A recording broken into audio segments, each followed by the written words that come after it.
If, like me, you were a kid growing up in the 90s, chances were your entertainment was ruled by two names.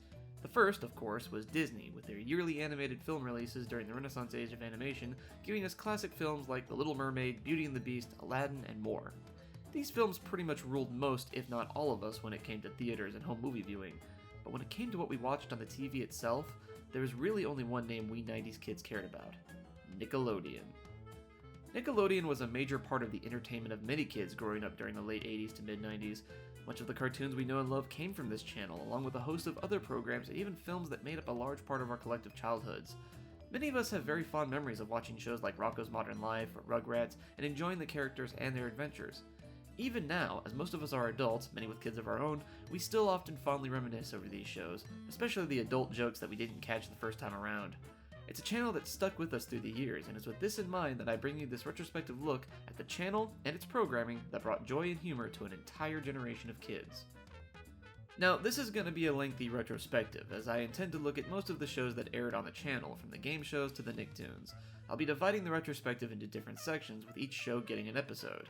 Also, because this is my retrospective, I'll only be doing in-depth looks at the shows that aired while I was watching. While I'm not going to ignore something that came on after my time, I might not talk about it as much because, well, I probably didn't watch it. But I will make the effort to give these shows a look. Now, without further delay, let's begin the long journey through Nickelodeon's history, starting with its creation, the beginning of its golden age, and the first of many game shows, Double Dare. First started on December 1st, 1979, Nickelodeon was billed as the first channel for kids, something that has stuck ever since. However, the first few years were kinda rough. Really, the only program worth mentioning from before 1984 is the show You Can't Do That on Television, a Canadian sketch comedy show that is more remembered for the green slime that would go on to become an iconic element of Nickelodeon. In 1984, the channel underwent a rebranding, bringing us the now familiar orange background and balloon font so many of us are familiar with. Programming during this time was largely forgettable, though a few titles, like Mr. Wizard's World, are still known. Well, kind of. But then, in 1988, a new show premiered on the channel, a game show which would go on to set the tone for the channel for the next decade. This was the show that more or less began what was considered to be the golden age of Nickelodeon. And what was this show? Why, a little thing called Double Dare. How do I describe this madness? Well, imagine your typical trivia game show, add in physical challenges, standard game show prizes, and then throw in a whole bunch of extremely messy substances. Hit the puree button and you're pretty much in the ballpark. Basically, the game went like this. It all begins with a physical challenge to determine who gets control of the round. That team would then have to successfully answer questions to maintain that control, as well as win money. If your team doesn't know the answer, or if you think the other team doesn't know, you can dare them to answer for double the money. At this point, they must either answer the question or lose out on the prize. However, they can double dare the first team for quadruple the money.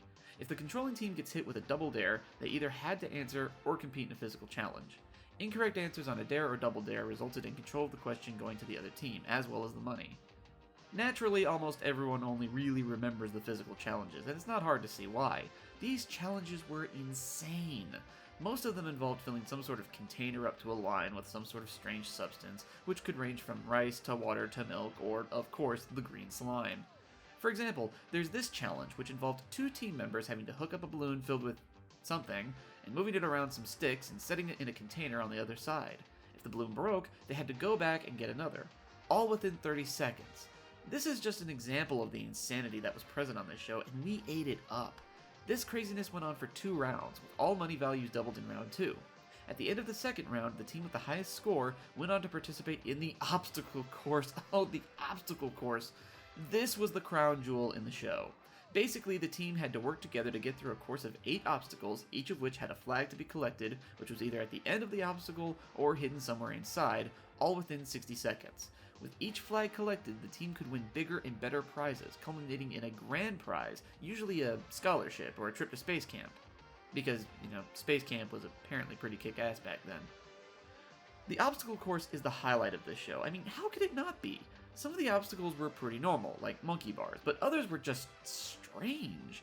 Contestants were forced to run, jump, and sometimes crawl through some of the weirdest shit imaginable at the time. There was a freaking obstacle that involved crawling into a gigantic mouth and sliding down a fake gullet. Or how about the one where they go through a guy's head from one ear to the other? And why am I suddenly getting images of Attack on Titan here? No doubt about it, Double Dare was a strange show, which made it so fitting for a channel like Nickelodeon. It wasn't some boring game show where you spun a wheel or answered in the form of a question. No, this appealed to kids' innate need to run around and get dirty. Speaking of which, the host, Marc Summers, would often get covered in strange substances at the end of every episode.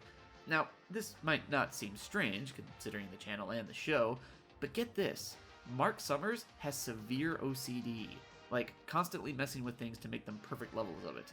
A show like this would have devastated any lesser man, but Marc Summers managed to survive for 7 years, and for that, we salute him. Congratulations, Marc Summers, you are the most badass of all badasses. Even Chuck Norris bows in your honor. Double Dare became incredibly popular, lasting several years as well as different iterations. In addition, its popularity led to a massive amount of merchandise, including home games, toys, and even video games.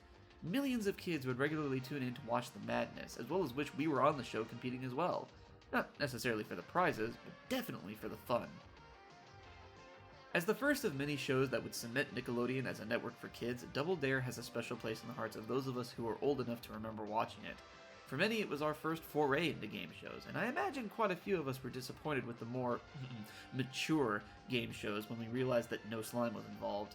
Even if we didn't really like game shows in general, many of us made time for Double Dare. It was a game show that spoke to kids on a basic level, on how to get dirty and have fun. And for that, Double Dare will always be one of the great shows of Nickelodeon.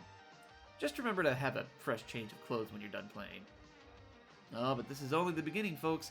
We've got a lot more Nickelodeon to go through, so stay tuned for future episodes of Nickelodeon Retrospective. I'll see you next time.